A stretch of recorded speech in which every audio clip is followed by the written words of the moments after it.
생생하게 상생하며 YTN 라디오 생생경제.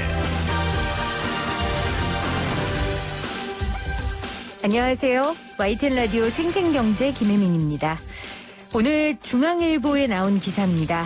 이집트 버스터미널에서 구두 닦기를 하는 70살 시사 아부다우의 사연인데요. 시사는 남장을 하고 구두 닦기를 합니다. 하루 종일 번 돈은 몇천 원 정도입니다. 사연이 있습니다. 20살에 결혼해 딸을 낳았지만 3년 뒤 남편이 세상을 떠났고 혼자 딸을 키울 방법이 없었습니다. 47년 전 보수적인 이집트에서 재혼을 하면 딸이 학대당할 것 같았고 여성에게 일자리를 주는 곳도 없었거든요.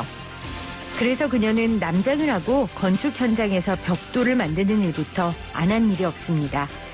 그녀의 나이만큼 이집트도 변했고 2015년 일하는 여성의 대표로 표창도 받았습니다. 자식을 위해 거룩한 생계를 정직하게 수행한 위대한 여성, 어머니, 그리고 직업인이죠.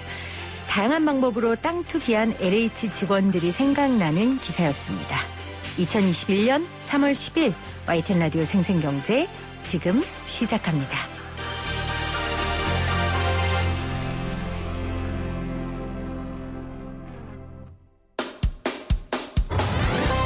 사람을 바꾸는 경제 이야기, 세상을 바꾸는 경제 뉴스. YTN 라디오 생생경제. 오늘 가장 뜨거운 경제 뉴스를 제일 생생하게 전해드리는 시간입니다. 미얀마 상황이 점점 심각해집니다. 시민들은 군인들에게 쇠사슬로 맞고 미성년자들까지 잡아가 잔혹한 고문을 합니다.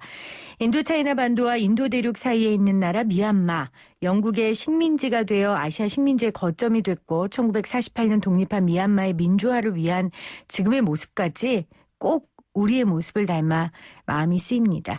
생생경제에서 미얀마 이야기 꼭 나누고 싶었거든요. 그래서 오늘 귀한 분 모셨습니다. KDI 국제정책대학원 유종일 원장 나오셨어요.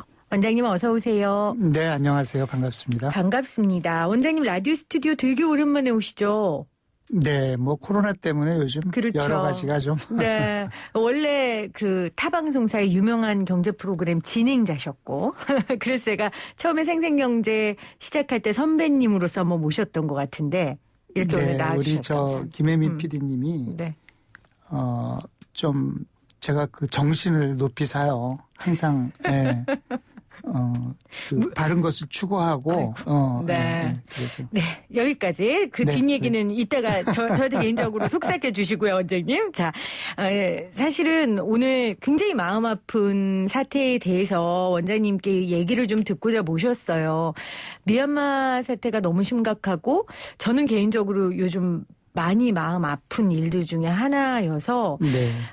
경제 프로그램에서 이걸 좀 어떻게 다룰 수 있을까 고민하고 있는 찰나에 원장님을 모셔야겠다 이 생각을 하고 모셨거든요. 일단 미얀마 사태 원장님 어떻게 지켜보고 계세요? 뭐 저도 역시 마음이 많이 아프죠. 너무 안타깝습니다.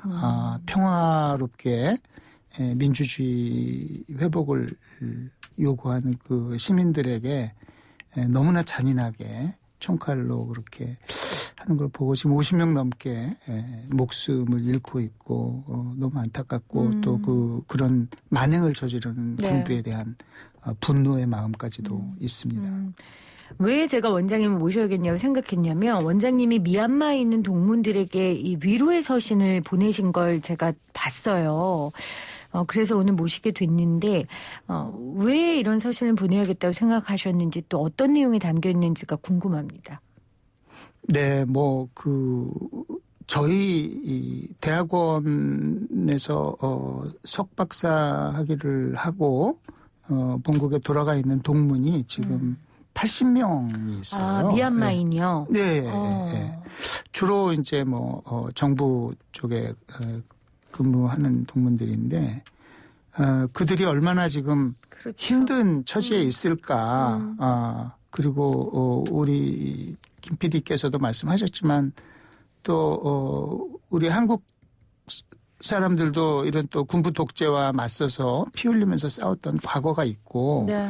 그 아픔을 외면할 수가 없어서 뭐 제가 큰 건 하진 못하지만은 좀 위로의 메시지라도 보내야 되겠다 했었고요. 사실은 또 미얀마 경제 발전을 위해서 제가 속해 있는 KDI와 같은 유사한 성격의 그 MDI라고 미얀마 디벨롭먼트 인스티튜트죠. 미얀마 개발연구원을 설립하는 과정에서도 이제 좀 돕고 했는데 그랬군요. 예, 이런 사태가 벌어지니까 남의 일 같지가 않아서 그랬습니다. 어떤 내용을 서신에 쓰셨어요? 네, 뭐 그냥 그 평화와 민주주의와 인권을 우리가 지지하고 그런 평화적인 그 시민들의 노력에 대해서 이런 그 폭력을 사용하는 것은 절대 용납될 수 없고 우리가 그렇게 뭐 도덕적 지원을 한다, 심리적 지원을 한다, 뭐 그런 네. 얘기고 용기를 내고 뭐 우리의 지지와 거죠. 연대를 보낸다. 그런 얘기입니다. 미얀마 개발연구원을 KDI가 이렇게 세울 수 있도록 도와주셨군요. 네, 우리 정부에 이제 또 그 국제 협력 담당하는 코이카가 있지 않습니까? 그렇죠. 코이카에서 하는 이제 프로젝트고 그거를 이제 실질적으로 맡아가지고 이제 저희가 좀 했죠. 미얀마 학생들이 이 한국에 대한 마음이 각별할 것 같아요. 왜냐하면 지금 우리가 꼭 닮은 역사 그리고 또 하나 경제 개발에 대한 엄청난 욕구와 희망이 있을 그렇습니다. 것 같거든요. 네. 어떻습니까? 그 미얀마 학생들 직접 또 만나고 가르치셨을 텐데. 네. 그 안타깝게도요. 그 미얀마가 참 그 많은 잠재력을 가진 나라인데 네. 역사적으로 지금 그 군부 독재가 50년, 60년 계속되어 온 나라거든요. 그러면서 그 60년대 이후로 이제 군부 독재에서 버마식 사회주의를 한다는 이름으로 사실은 그 군부가 모든 경제를 다 장악하고 뭐 계획 경제를 하고 이렇게 해서 아시아의 최빈국으로 전락해버렸거든요. 그리고 이 88년에 그 대규모 민주화 항쟁이 있었습니다. 아, 그렇습니까? 네. 네네. 이제 그때 아시아 전체 필리핀에서도 뭐 피플 파워 이런 게 우리나라도 87년에 민주화가 있었고 그렇죠. 이제 민주화 바람이 불고 하면서 우리도 뭔가 해보자 해서 그때도 많은 그 인명의 희생이 있었고 학생들이 이제 많이 희생이 되고 했었죠. 그리고 나서 사실은 선거를 해서 90년에 이제 그 군부가 이제 선거를 받아들이고 해서 지금 그 아웅산 수치 여사가 이끄는 민주주의 민족동맹이죠. 거기가 이제 압도적인 표를 받았어요. 80% 이상. 그런데 그거 안 되겠으니까 그 선거를 무효화해버리고 지금하고 똑같은 일이 그때 벌어졌던 거예요. 네. 예, 그리고 이제 군정이 계속되고 그러다가 이제 2000년대 들어와서 이제 조금씩 그 개혁 개방을 하고 특히 이제 2011년 이후로 경제가 좀 자유화되고 그러면서 이제 막 그 경제가 성장하는 그런 단계에 있었고 그래서 이제 국제 협력도 좀 활발해지고 2015년에는 이제 군부가 상당한 그 이권과 권력은 유지한 채로 이제 정부를 그 NLD 쪽에 이제 넘겨줬었죠. 그래서 이제 희망에 찬 나라였는데 우리나라도 이제 좀 적극적으로 관계를 잘 하려고 했고 그런데 군부가 이제 다시 이러다가는 우리가 이제 모든 이권을 뺏기는 거 아닌가 위협을 느끼고 이번에 또 다시 쿠데타를 해버렸네요. 그렇군요. 너무 안타깝습니다. 지금 미얀마의 상황에 대해 역사적 배경까지 우리 원장님이 잘 설명을 해 주셨는데 사실 사회주의, 공산주의 경제적 실패는 우리가 역사를 통해 굉장히 많이 봤고 그건 증명된 거니까요. 결국은 민주주의와 이제 경제 개발이 함께 가는 그런 기차인데 기차의 바퀴 같은 역할인데 이렇게 사회적 불안이 계속되면 민주주의의 부재가 경제 발전을 저해시키는 것을 넘어서 이게 지금 결국 후퇴시킨다고 해도 과언이 아니지 않겠습니까? 그렇습니다. 네. 지금 이 사실은 그동안에도 이제 새로운 희망의 싹이 트기는 했지만 이게 군부가 너무나 그 좌지우지하고 많은 이권에 개입돼 있다 보니까 합리적인 경제 정책, 시장 경제를 활성화시키기에는 좀 부족한 면들이 있었거든요. 이제 이렇게 되면은 훨씬 더 후퇴할 수밖에 없고, 그래서 그냥 남의 나라 일이라고 손 놓고 있기에는 같은 또 이 시대를 살아가는 인류의 입장에서 또 아시아인의 입장에서 우리가 좀 연대하고 도울 수 있는 건 해야 되겠다. 네. 생각합니다.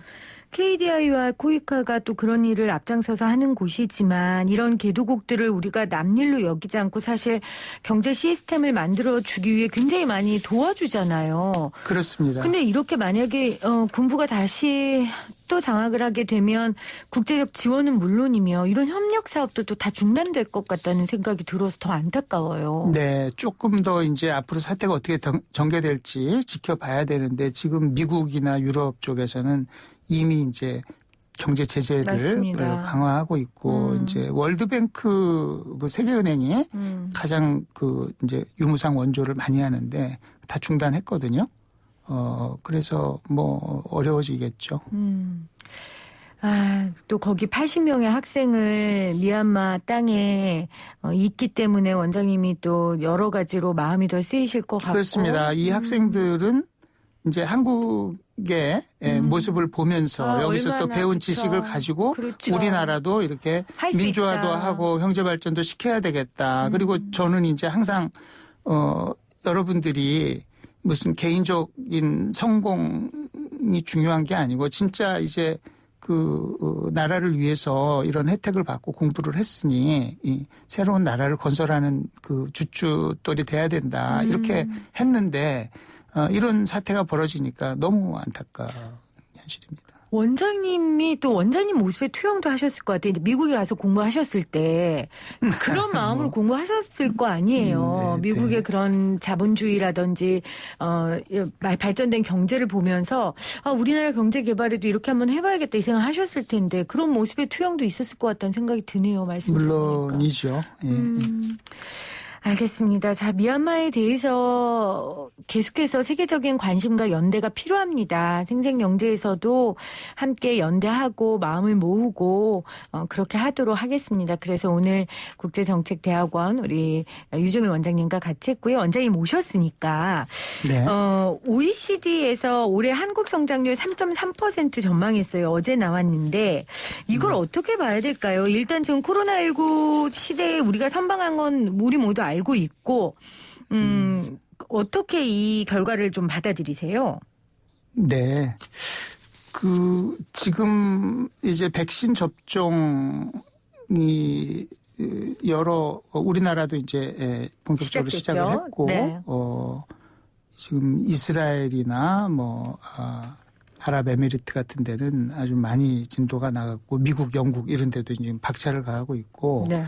그래서 좀 걱정했던 것보다는 백신 접종을 통한 집단 면역 형성이 좀 그 가을 정도면 좀 어느 정도 가능하지 않을까 하는 전망들이 좀 나오는 것 같아요. 물론 아직도 불확실성은 많이 남아 있습니다. 그러나 그 전에 전망할 때 비해서는 조금 더 낙관적인 전망으로 바뀐 부분이 있고 또 정책 대응도 지금 어제 오늘이죠. 사실은 우리 시간으로 오늘 미국 하원에서 1.9조 달러 부양책도 네. 통과가 됐고 이제 그런 등등을 봤을 때 좀 더 낙관적인 전망을 할 수 있겠다 하는 부분이 있는 거고요.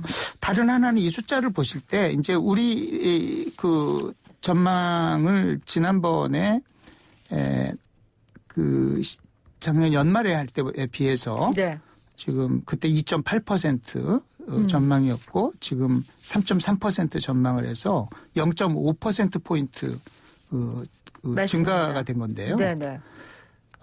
이것은 이제 우리나라만 그런 게 아니고 지금 전 세계적으로 예상보다는 코로나 사태를 조금 더 빨리 회복할 수 있지 않을까 하는 기대가 반영된 거라서 전 세계적으로 지금 다 전망치를 올렸는데 네.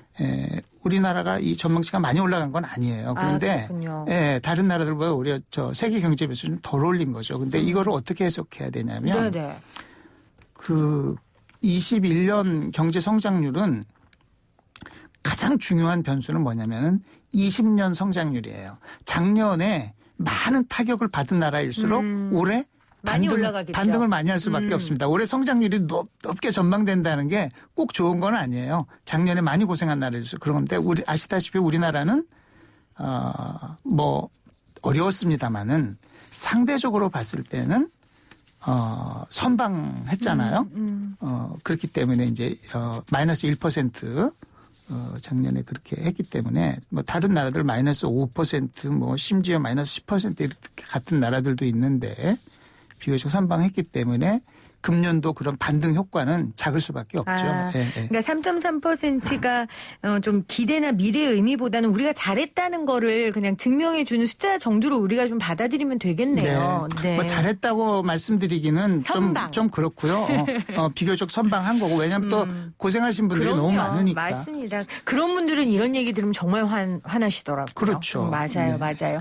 그러면서도 이제 OECD에서는 지속 가능하고 포용적인 회복을 위해서 주요 정책 노력을 지속해야 한다라고 전제 조건을 깔았거든요. 우리 원장님께서도 이제 지난해 한반도 인프라 협력 관련해서 포럼도 하셨는데 그럼 지금 이 시점에서 우리가 뭘 해야지 이 3.3%도 지키고 더 나아가서 지속 가능한 경제 성장을 할 수 있겠습니까? 이제 우선 당장의 올해 경제 회복과 관련해서는 역시 이제 재정의 역할이 중요하다는 게 이제 OECD나 뭐 IMF나 하는 얘기고요. 네. 그것을 넘어서서 이제 지속 가능한 그런 성장 그것을 보면은 지금 매번 우리가 위기를 겪을 때마다 우리의 취약점으로 드러나는 게 우리가 안전망이 제대로 갖춰져 있지 않거든요. 네. 그래서 뭐 재난지원금도 지금 뭐 4차까지 이렇게 실시를 하고 있습니다마는 매번 뭐 지급 기준을 어떻게 할 것인가 등등의 논란이 있잖아요. 이게 그 소득 파악부터 이렇게 어떻게 그 피해자에게 제대로 전달할까 하는 것이 평소에 시스템이 제대로 좀 갖춰져야 되거든요. 그래서 저는 가장 중요한 것은 우리가 지금 국민소득 3만 불이 넘고 이렇게 상대적으로 선방했다 다 이렇게 하고 있는데도 한편에서는 코로나 때문에 돈을 더 많이 벌었다 그러고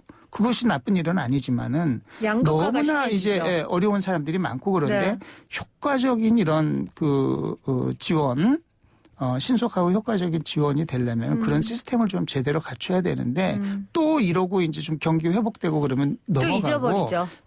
그래서는 안 되겠다는 거예요. 그래서 진정한 안전망을 제대로 만들어야 된다. 그리고 그것을 잘 갖춰놓는 것이 가장 효과적인 그 기본적 경제 정책이 되는 거예요. 그래서 그 점을 또 이렇게 지금 LH 이런 투기 이런 것도 있고 그렇습니다만은 이 모든 게 문제가 터지고 나면은 와글와글 하다가 그 시스템을 제대로 개선하지 않고 또 그냥 넘어가고 이런 일이 계속 반복되면은 안 되겠다라고 하는 거죠. 재정의 역할 물론 중요하고 또 하나는 이번 일을 계기로 사회적 안전망을 촘촘히 할 수 있는 시스템을 마련해야 된다라고 말씀을 해 주셨습니다. 자, 오늘 어찌됐건 미얀마 때문에 모셨으니까 우리 마지막으로 미얀마에 있는 동문들에게 국민들에게 한 말씀 해 주시고 오늘 인터뷰 마무리하면 될 것 같습니다. 네. 우리 미얀마 국민 여러분 또 특히 저와 각별한 인연을 가지고 있는 동문 여러분들께 너무 아픈 심정으로 연대와 지지를 표하고 싶고요. 여러분들 어렵지만은 민주주의는 피를 먹고 자란다는 그런 말도 있듯이 그냥 이 어려운 싸움의 과정을 이미 사실은 미얀마 국민들은 많은 피를 흘렸는데 이 민주주의와 평화와 인권에 대한 그 믿음을 저버리지 마시고 이 어려움을 극복해 나갈 수 있기를 바라고요. 미력이나마 한국 국민들의 마음과 함께 그 가능한 지원 방법을 모색하도록 하겠습니다. 힘내십시오. 네, 지금까지 한국개발연구원 국제정책대학원 유종일 원장이었습니다. 고맙습니다. 네, 감사합니다.